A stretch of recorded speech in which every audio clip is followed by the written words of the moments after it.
Hello and welcome to confidence commerce classes. My side Vivek Gupta. बच्चों, हम लोग टॉपिक कवर कर रहे हैं चैप्टर नंबर 2 इंडियन इकोनॉमी 1950-1990, जिसमें हम लोग देख रहे हैं कि 1950 से 1990 के बीच में हमारी इंडिया की इकोनॉमी का डेवलपमेंट कैसे हुआ, क्या क्या हुआ। तो बच्चों, आज हम लोग इस चैप्टर से पढ़ने क्या जा रहे हैं, इंपॉर्टेंस ऑफ एग्रीकल्चर। बच्चों, हम लोग जानते हैं कि हमारा इंडिया शुरू से ही एक कृषि प्रधान देश रहा है, यानी हम लोग शुरू से ही एग्रीकल्चर सेक्टर हमारा एक मेन ऑक्यूपेशन रहा है।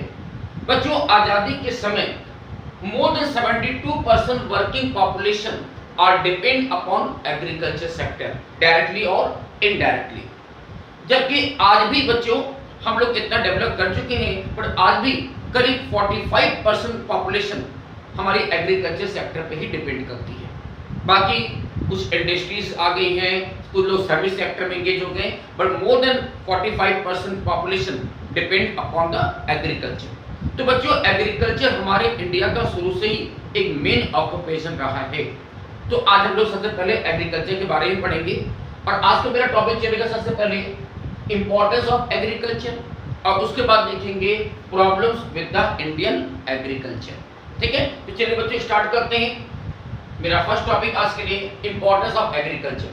कि बच्चों, जब हमारा इंडिया इंडिपेंडेंट हुआ और हमने जो फर्स्ट 5 ईयर प्लान जो बनाया, जो कि 1951 से 1956 चला, इस फर्स्ट 5 ईयर प्लान में हमारा जो मेन ऑब्जेक्ट रखा गया, जो मेन गोल्स रखा गया, जिसको मुझे अचीव करना था, वो था एग्रीकल्चर सेक्टर का डेवलपमेंट करना है। वो क्या था कि एग्रीकल्चर सेक्टर को ग्रोथ करना है, उसका डेवलपमेंट करना है। क्यों? क्योंकि आधे ज्यादा पॉपुलेशन हमारी एग्रीकल्चर सेक्टर पर डिपेंड कर रही है, जो कि हमारा सबसे मेन ऑक्यूपेशन था। तो आइए बच्चों, सबसे पहले समझते हैं कि अपने एग्रीकल्चर के बारे में, कि हमारी इंडिया की इकोनॉमी में एग्रीकल्चर की क्या इंपॉर्टेंस है और इसका हम ग्रोथ या इसका डेवलपमेंट क्यों करना चाहते हैं।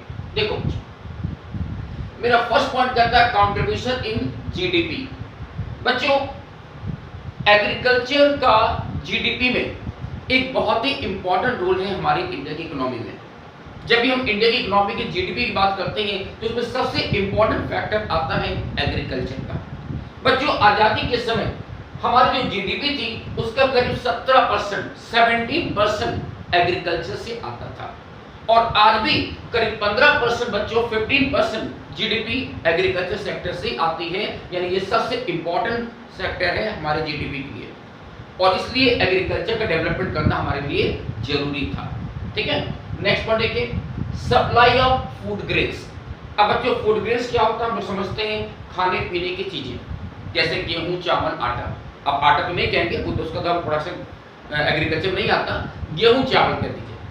तो बच्चों सोचिएगा, खाने पीने की जरूरत हम सबको पड़ती है, हमें भी जरूरत पड़ती है, आपको भी जरूरत पड़ती है, सबको जरूरत पड़ती है ना।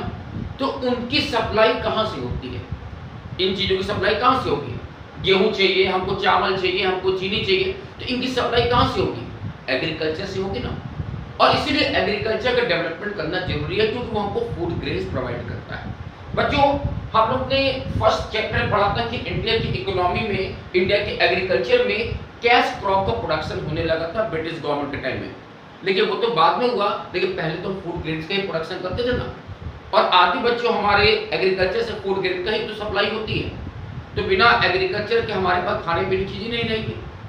तो एग्रीकल्चर का डेवलपमेंट बहुत जरूरी है, क्योंकि हमें खाने पीने की चीजें चाहिए, हमें गेहूं चाहिए, हमको चावल चाहिए, हमको चना चाहिए, तो वो चीज कहाँ से आएंगी? एग्रीकल्चर सेक्टर से आएंगी, तो उसका डेवलपमेंट जरूरी होगा।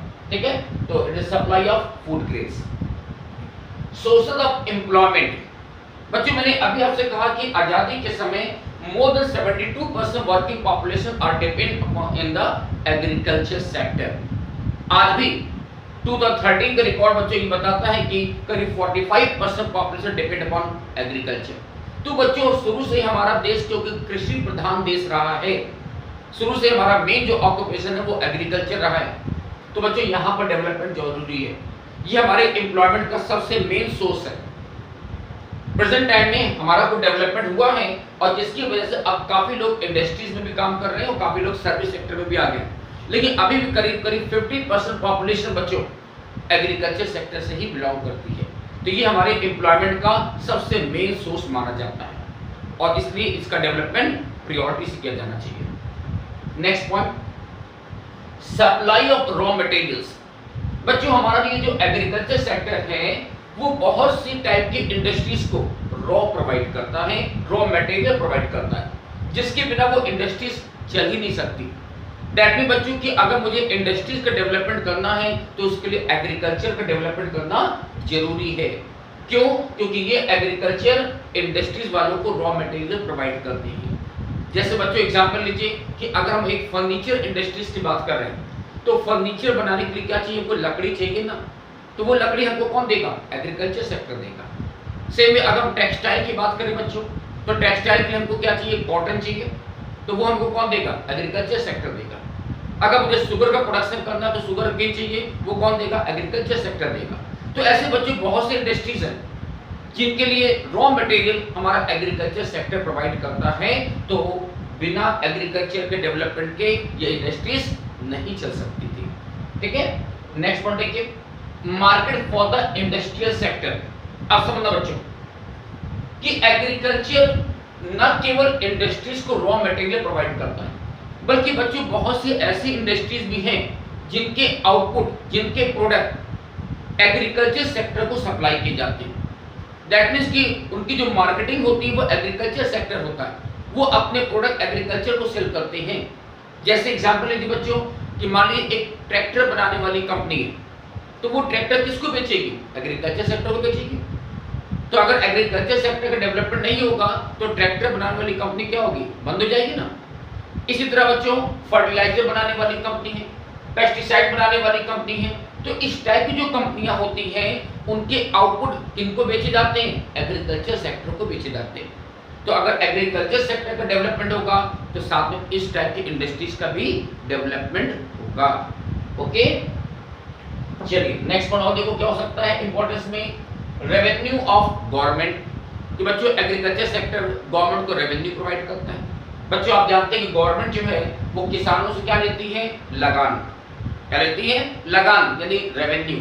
तो गवर्नमेंट के रेवेन्यू का एक मेजर सोर्स एग्रीकल्चर सेक्टर से ही आता है। और देख लीजिए इंपॉर्टेंट रोल इन एक्सपोर्ट। कि बच्चों हमारे इंडिया से जो भी माल एक्सपोर्ट होता है उसमें एक मेजर पार्टिसिपेशन होता है एग्रीकल्चर सेक्टर का। हमारे बहुत से एग्रीकल्चर सेक्टर बच्चों पूरे वर्ल्ड में सप्लाई किए जाते हैं। जैसे एग्जांपल ले लीजिए राजस्थान की मिर्ची और आसाम की चाय, बहुत ही फेमस है बच्चों, पूरे वर्ल्ड में फेमस है। तो उनका प्रोडक्शन तो हमारे इंडिया में ही होता है ना एग्रीकल्चर सेक्टर से, जिसको हम लोग एक्सपोर्ट करते हैं। ठीक है, तो एक्सपोर्ट में भी एक बहुत इंपॉर्टेंट रोल प्ले करता है एग्रीकल्चर सेक्टर। तो ये तो बच्चों इंपॉर्टेंस ऑफ एग्रीकल्चर, जिसकी वजह से जो हमने फर्स्ट 5 ईयर प्लान बनाया जो कि 1951 से 1956 तक चला था, उसमें मेरा फर्स्ट जो गोल्स था फर्स्ट 5 ईयर प्लान के लिए वो था growth in the agriculture sector. Okay, चलिए बच्चों अब देखते हैं नेक्स्ट टॉपिक जो कि है problems with the Indian agriculture. कि बच्चों इंडिपेंडेंट के टाइम, आजादी के समय हमारी इंडिया की एग्रीकल्चर में क्या क्या प्रॉब्लम्स थी, क्या क्या समस्याएं थी, वो देख लेते हैं। ठीक है, देखो फर्स्ट प्रॉब्लम क्या थी? Lack of irrigation facility. बच्चों इरिगेशन क्या होता है हम समझते हैं, सिंचाई करना। इरिगेशन मतलब क्या हो? सिंचाई करना, यानी सिंपल के पानी देना। किसको? पेड़ पौधों को पानी दिया जाता है ना। तो बच्चों आज के टाइम में तो मेरे पास काफी अच्छी टेक्नोलॉजी आ गई है, टेक्निक्स हैं और काफी कंफर्टेबल है, बट आजादी के समय वो सारी टेक्नोलॉजी, वो सारी टेक्निक हमारे पास नहीं थी। सिंचाई की कोई फैसिलिटी नहीं थी, यानी पानी को इकट्ठा करना, उनको कलेक्ट करना, ऐसी कोई फैसिलिटी नहीं थी। हमारे जो इंडियन फार्मर्स थे वो पूरी तरह से मानसून पर डिपेंड थे। एक गाना हम लोग ने बच्चे सुना है ना, काले मेघा पानी तो बरसाओ।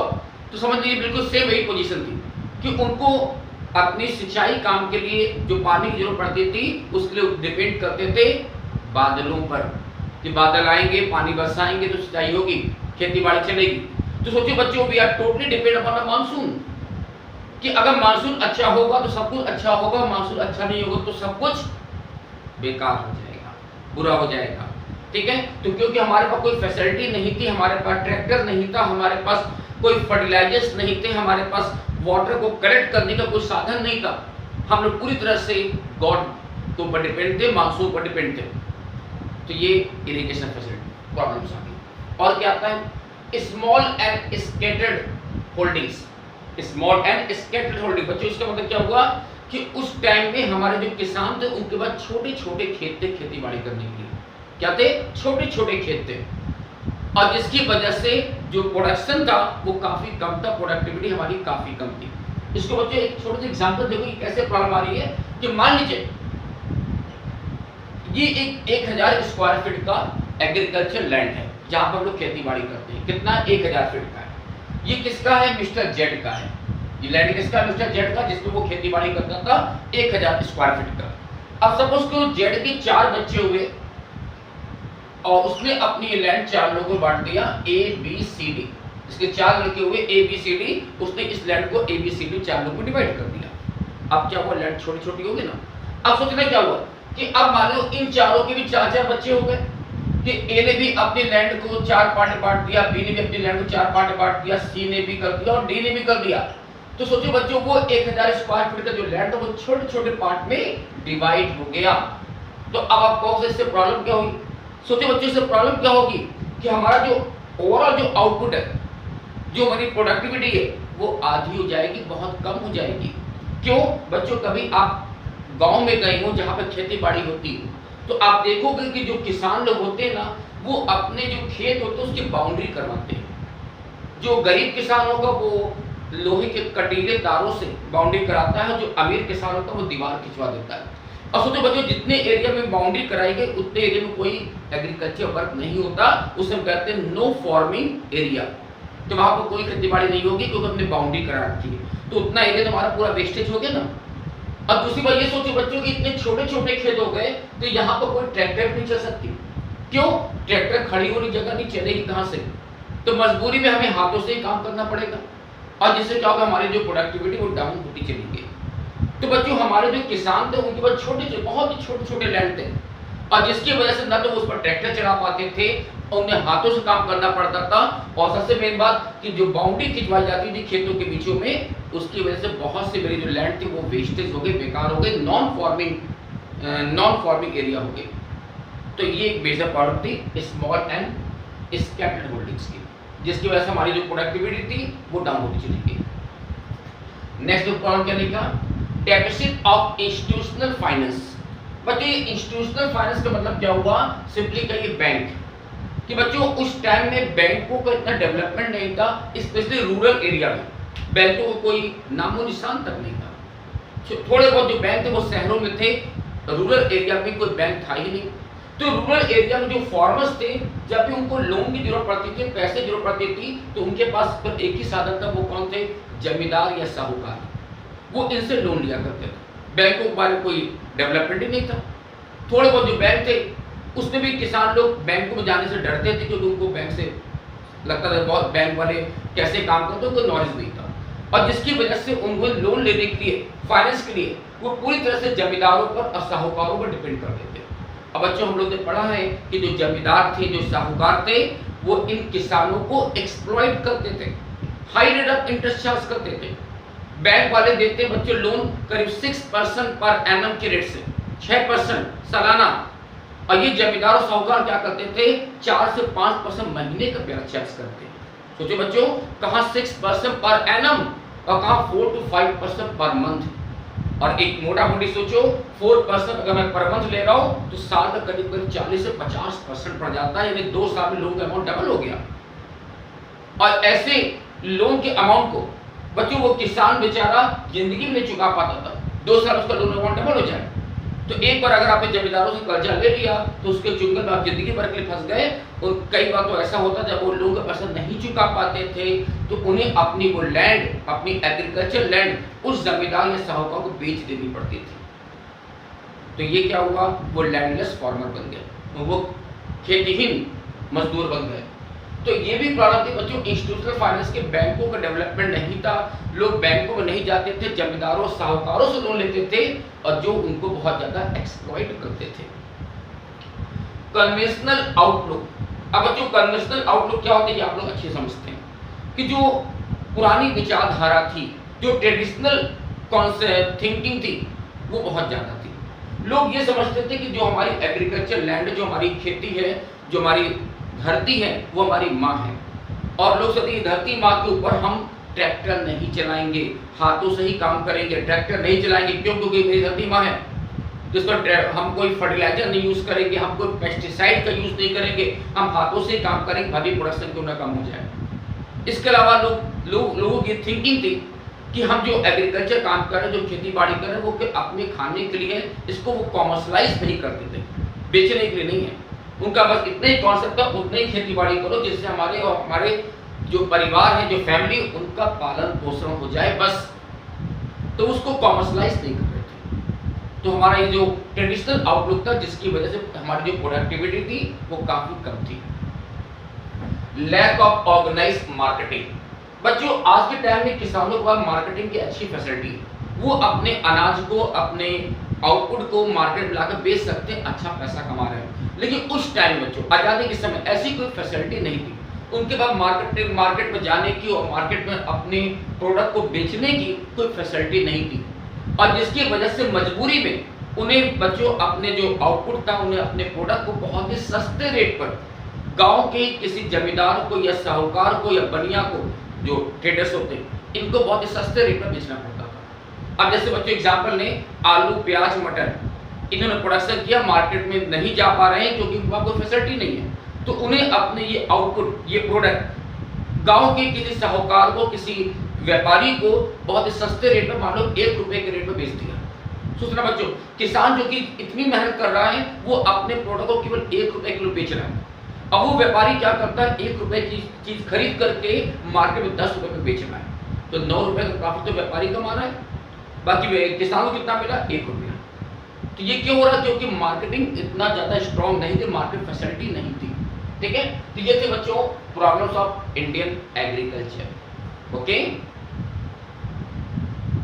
यस बच्चों, मेरा नेक्स्ट टॉपिक आता है रिफॉर्म्स इन इंडियन एग्रीकल्चर। बच्चों, रिफॉर्म्स मीन्स होता है सुधार करना, इंप्रूवमेंट करना। हमने अभी देखा कि आजादी के समय, जब मेरा देश आजाद हुआ, उस समय इंडियन एग्रीकल्चर में कई तरह की प्रॉब्लम्स थी, समस्याएं थी, दिक्कतें थी। तो उन समस्याओं को सॉल्व करने के लिए हमारी गवर्नमेंट ने क्या क्या स्टेप उठाए, अब मुझे इस बात को पढ़ना है। तो देखो बच्चों, एग्रीकल्चर सिस्टम के रिफॉर्म्स के लिए गवर्नमेंट ने जो भी स्टेप उठाए, उन्हें हम लोग 3 पार्ट में पढ़ेंगे। 2 पार्ट अभी लोग देखेंगे, लैंड रिफॉर्म्स और जेंडर रिफॉर्म्स। इसके बाद हमारी जो नेक्स्ट वीडियो बनेगी, नेक्स्ट वीडियो में आप देखेंगे ग्रीन रिवॉल्यूशंस के बारे में, हरित क्रांति के बारे में, जो बहुत ही इंपॉर्टेंट टॉपिक होगा। वो नेक्स्ट टॉपिक में होगा, नेक्स्ट वीडियो में होगा। आज की वीडियो में हम पढ़ेंगे land reforms and gender reforms क्या लिए गए। तो सबसे पहले आता है बच्चों लैंड रिफॉर्म्स। लैंड रिफॉर्म का मतलब एग्रीकल्चर लैंड के बारे में जो प्रॉब्लम्स थी, उनको सुधार करने के लिए, उनके इंप्रूवमेंट के लिए हमारी गवर्नमेंट ने क्या क्या स्टेप उठाए हैं। तो देखो बच्चों, जहां तक लैंड रिफॉर्म्स की बात है, इसे हम लोग इंस्टीट्यूशनल रिफॉर्म्स भी बोलते हैं। इस दिशा में हमारी गवर्नमेंट ने क्या कदम उठाए, क्या स्टेप उठाए। तो सबसे पहले आता है abolition of intermediates. Abolition of intermediates, इसको हम लोग कह सकते हैं रिमूवल ऑफ जमींदारी सिस्टम। बच्चों, आपने भी पढ़ा है कि बिफोर इंडिपेंडेंट, आजादी से पहले हमारे गांवों में किसानों से लगान वसूल करने के लिए एक सिस्टम चलता था, जो कि था जमींदारी सिस्टम। ये जमींदारी सिस्टम अंग्रेजों का एक सिस्टम था, जिसके थ्रू वो किसानों से लगान वसूल करते थे। बच्चों, अंग्रेज बहुत चालाक थे, वो किसानों से डायरेक्टली लगान वसूल नहीं करते थे, बल्कि उसके लिए उन्होंने क्या कर रखा था, हर एक गांव में एक जमींदार को अपॉइंट कर रखा था। ये जमींदार कौन? जो उस गांव का सबसे पावरफुल पर्सन होता था। उस गांव की पूरी लैंड को जमींदार को दे दिया गया, और उनको ये राइट दिया गया कि वो किसानों से लगान वसूल करें, और किसानों से लगान वसूल करके ब्रिटिश गवर्नमेंट को पेड करें।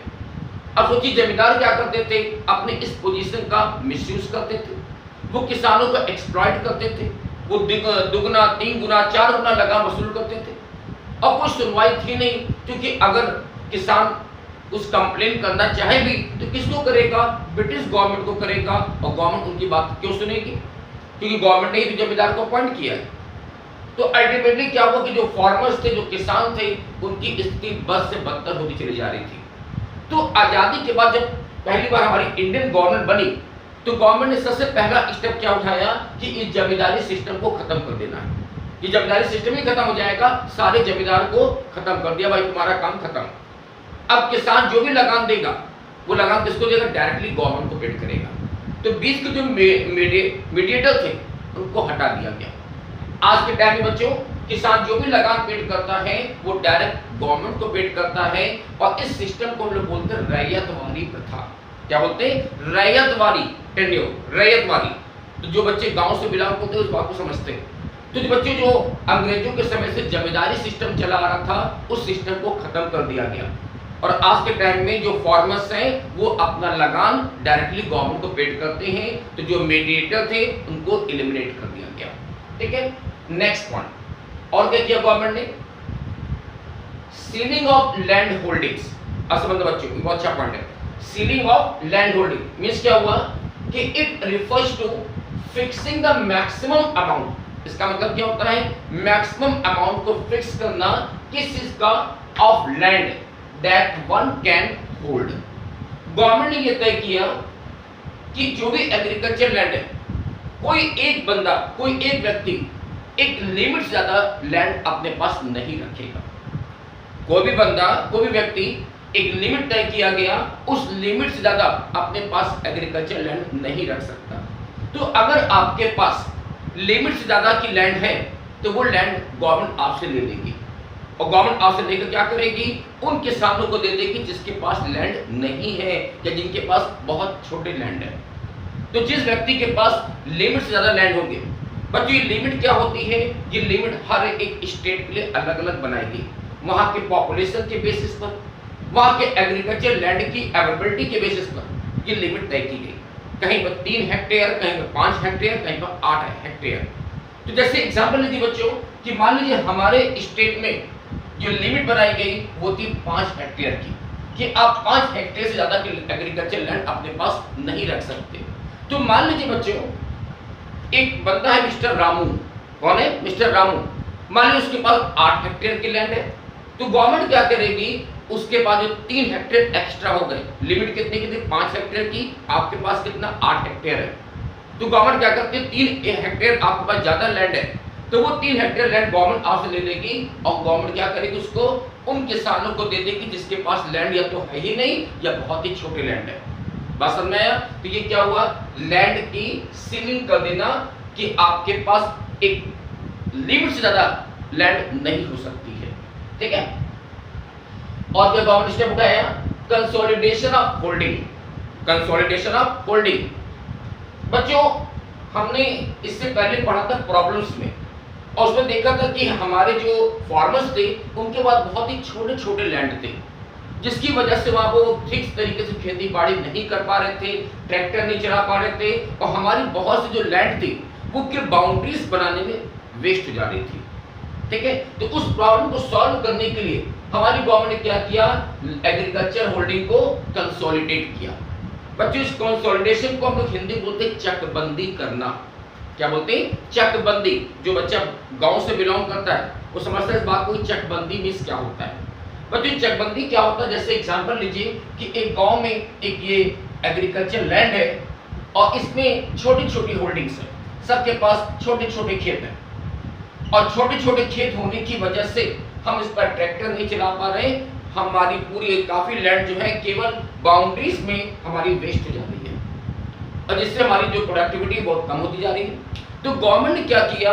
गवर्नमेंट का ऐसा करो, ये जो बाउंड्रीज है सब हटाइए, बाउंड्रीज को, सबके खेतों को मिला दीजिए, और खेतों को मिलाकर एक बड़ा एग्रीकल्चर लैंड कर दीजिए, और सब लोग मिलकर इसमें खेती बाड़ी करिए। इसमें रामू की, श्यामू की, सोनू की, रमेश, दिनेश, सुरेश, जितने की भी लैंड है सबको लैंड को मिला दिया गया, और सब लोग मिलकर इसमें एग्रीकल्चर वर्क करेंगे, और जो भी प्रोडक्शन होगा, जो भी आउटपुट मिलेगा उसको आपस में बांट लेंगे, जिसकी जैसी हिस्सेदारी उसकी वैसी भागीदारी। ठीक है ना? तो बच्चों यहाँ पर क्या किया गया? छोटे छोटे लैंड को मिलाकर एक बड़ा एग्रीकल्चर लैंड बनाया गया।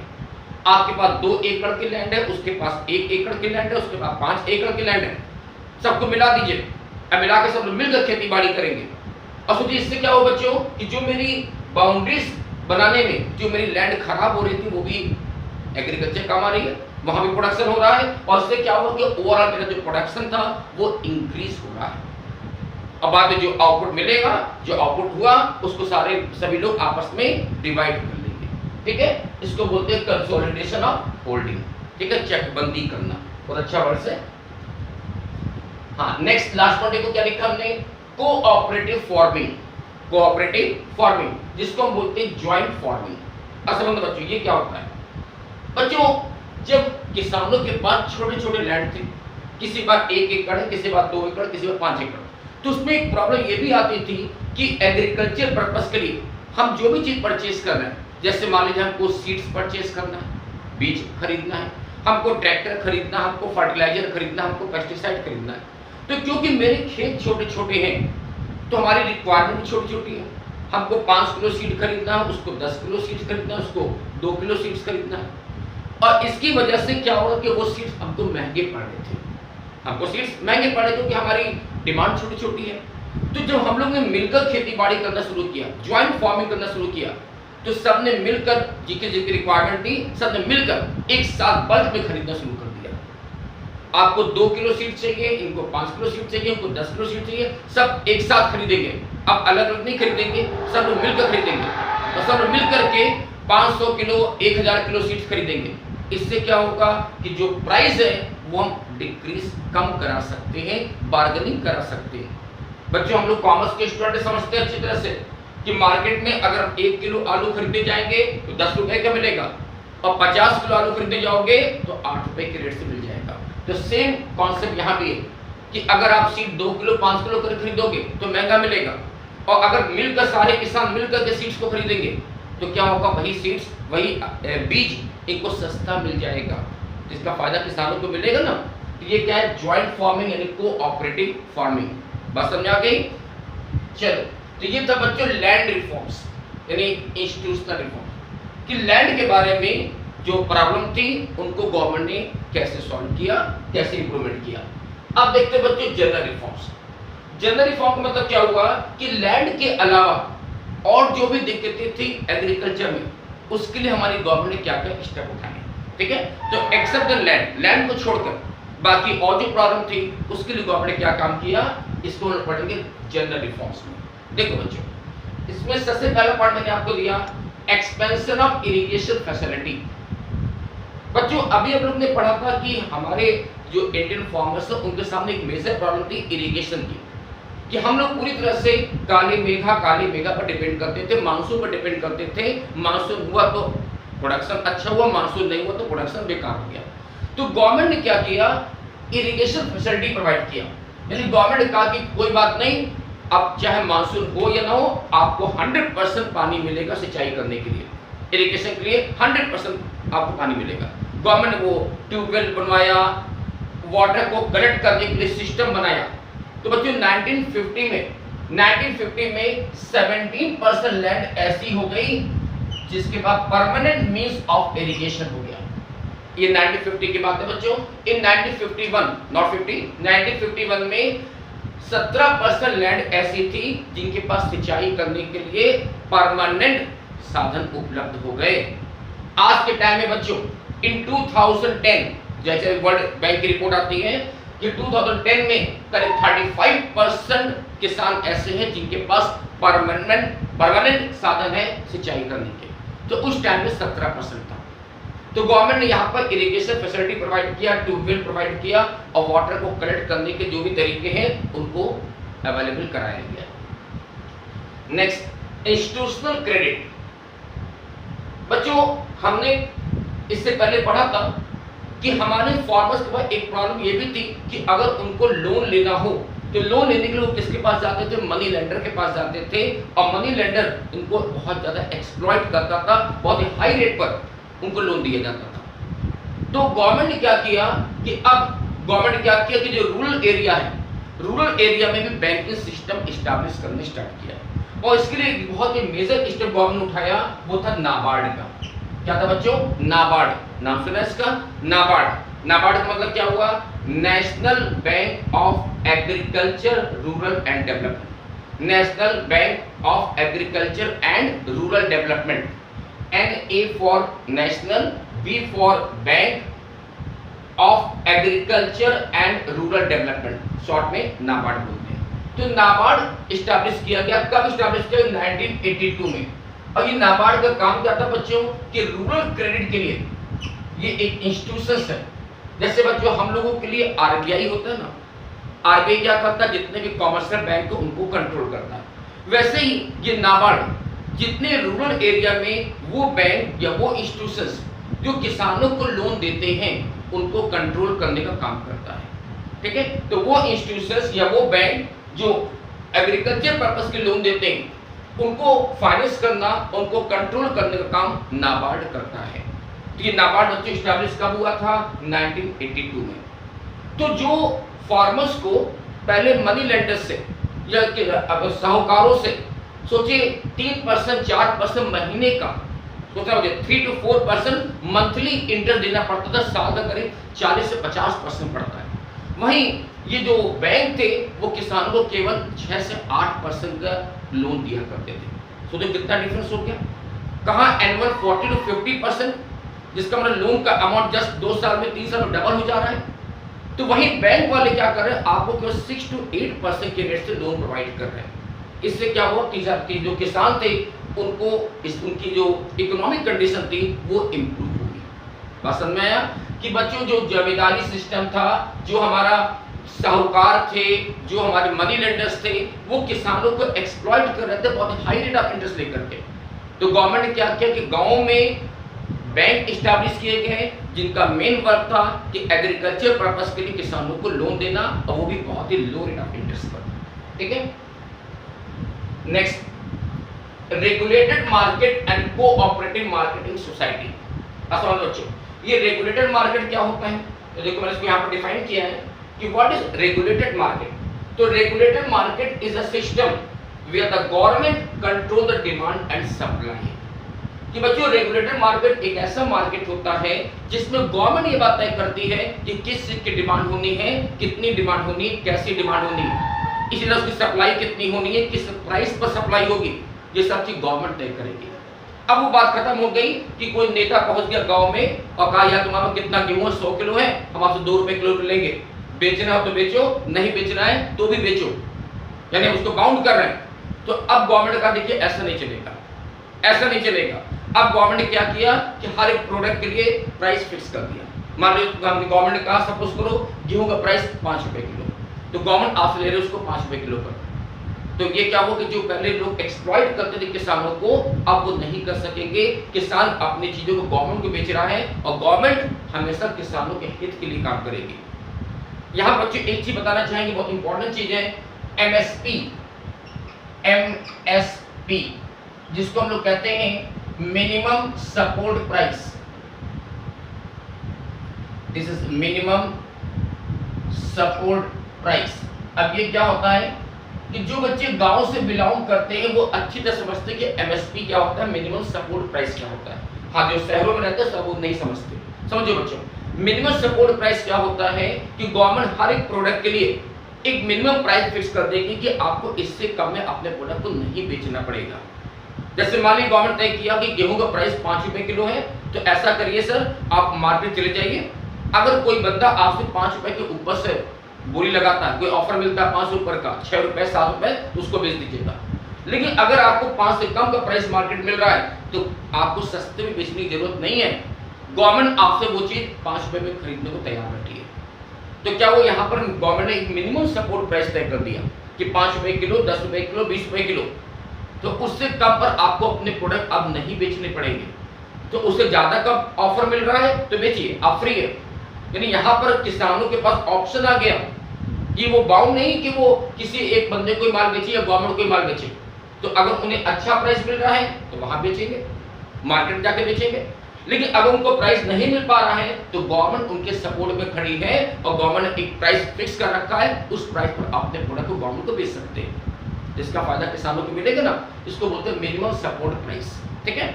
चलिए, तो रेगुलेटेड मार्केट, यहाँ पर डिमांड और सप्लाई पर पूरी तरह से गवर्नमेंट का कंट्रोल चलता है।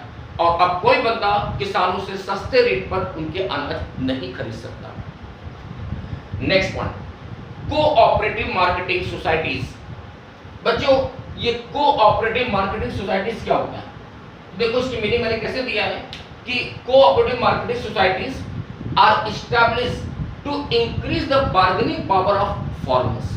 क्या होता है समझो बच्चों, अभी हम लोग ने पढ़ा कोऑपरेटिव फार्मिंग, जिसमें क्या पढ़ा कि सारे किसान मिल करके अनाज को खरीदेंगे, जिससे क्या होगा उनको अनाज सस्ता मिलेगा। अनाज यानी सीड्स, अनाज बीज। तो बच्चों जब किसान लोग मिल करके बीज खरीदेंगे, सीड्स खरीदेंगे, तो उनको सीड्स सस्ता मिलेगा। तो ठीक उसी तरीके से कि अब सारे किसान मिल करके अपना जो प्रोडक्शन है, जो अपना आउटपुट है, वो मार्केट में सेल करेंगे। इससे क्या होगा कि उनको अपने प्रोडक्ट का, अपने आउटपुट का अच्छा प्राइस मिल सकेगा। सोचिए बच्चों, जब पहले किसान इंडिविजुअली मार्केट जाता था अपने अनाज को बेचने के लिए, अपने आउटपुट को बेचने के लिए, तो उनको अपनी चीजें सस्ती रेट में बेचना पड़ता था। मान लो कोई किसान है 5 किलो गेहूं लेके जा रहा है मार्केट में, या 10 किलो गेहूं लेके जा रहा है, तो कोई बंदा मिला यार कितने में गेहूं बेचोगे? कहा 10 रुपए में, कहा नहीं सर 9 रुपए बेचने तैयार, 9 रुपए करीब बेचना बेचो। तो कहा ठीक है सर 9 रुपए ले लो। 8 रुपए बेचना तो बेचिए, ठीक है 8 रुपए ले लीजिए। तो ये क्या हो रहा है, वहां बार्गेनिंग हो जा रही है उनके साथ, उनको अपनी चीजें सस्ते रेट में बेचना पड़ रहा है। क्यों? क्योंकि कंपटीशन बहुत है। अगला बंदा 8 बेच रहा है, हमको भी 8 बेचना पड़ेगा। लेकिन अब क्या हो रहा है बच्चों, गांव में सोसाइटीज बन जा रही है, और सोसाइटी के माध्यम से सारे किसान अपने प्रोडक्ट को मार्केट बेच रहे हैं। तो सोसाइटी में क्या हो रहा है कि सारे किसानों से उनके आउटपुट इकट्ठा कर लिए गए, और अब हम लोग बल्क में मार्केट जाते सप्लाई करने के लिए। अब सोचिए मेरे पास अब 10, 20, 25 किलो गेहूं नहीं है, बल्कि मेरे पास 1000 किलो, 10,000 किलो, 1 लाख किलो गेहूं है, और उसको मार्केट में जा रहे बेचने के लिए। तब तो हमारी बातों में भी मजबूती आ गई ना, बातों में दम आ गया कि सर अब मैं 10 रुपए किलो से कम में नहीं बेचूंगा, खरीदना हो खरीदो, मतलब दूसरा आदमी तैयार बैठा है। तो ये क्या हुआ कि किसानों को अब अपने अनाज के लिए अच्छे प्राइस मिल सकते हैं। तो जहां बच्चों पहले किसान लोग इंडिविजुअली अपने अनाज मार्केट में बेचने के लिए जाते थे, जिसकी वजह से उनको अपनी चीजें सस्ती रेट में बेचनी पड़ती थी, क्योंकि उनके बीच में आपस में कंपटीशन हो जाता था। तो अब किसान लोग क्या कर रहे हैं बच्चों, सोसाइटी बना लेते हैं, सारे लोग मिल करके अपने अनाज को एक जगह इकट्ठा करके बल्क में मार्केट बेचने जाते हैं। इससे क्या हो कि उनके बीच में जो कंपटीशन था वो खत्म हो गया, और उनको अपने आउटपुट का अच्छा प्राइस मिल पा रहा है। ठीक है, इसे बोलते हैं कोऑपरेटिव मार्केटिंग सोसाइटीज। ओके, तो ये थे बच्चों हमारे जनरल रिफॉर्म्स और लैंड रिफॉर्म्स। तो बच्चों आज हमारी वीडियो काफी बड़ी हो रही है, तो हम अपने आप को यहाँ पर स्टॉप कर रहे हैं। नेक्स्ट वीडियो में आपसे डिस्कस करेंगे ग्रीन रिवॉल्यूशंस के बारे में। ओके, तो till then good day, thank you and bye bye.